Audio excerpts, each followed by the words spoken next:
Placido, you're alive? Yes, boss. Why shouldn't I be? Buhay po ako. I think.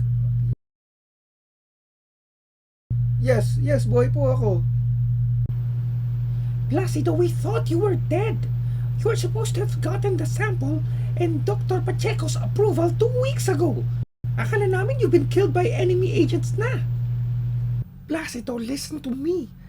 Nasa iyo ang pinaka-importanting misyon. Kailangan natin na makuha mo ang agreement ni Dr. Pacheco. Kinakailangan pumayag siya na tumira sa ating state-of-the-art bunker system bago maganap ang malaking sakuna. Siya lang ang nakakaintindi ng bagong science na tinatawag na quantum subversion theorem. Kakailanganin ng humanity ang kanyang talino upang masolusyonan ang pinakamalaking problema at mapigilan ang extinction of humanity.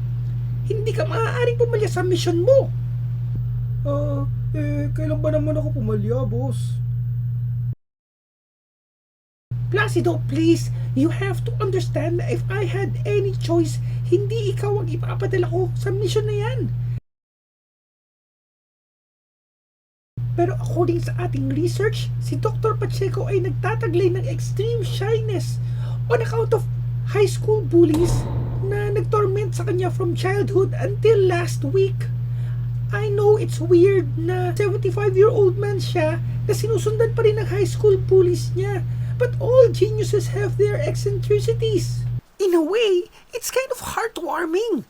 Dahil sa pagbully nila kay Dr. Pacheco, hindi nawala ang bond ng kanilang high school classmates sa isa't isa. Nangyari to sa isang premier university sa Paris, France. Mukha bang kaya nilang maka-afford ng trip sa France? No! They had to crowdfund for this.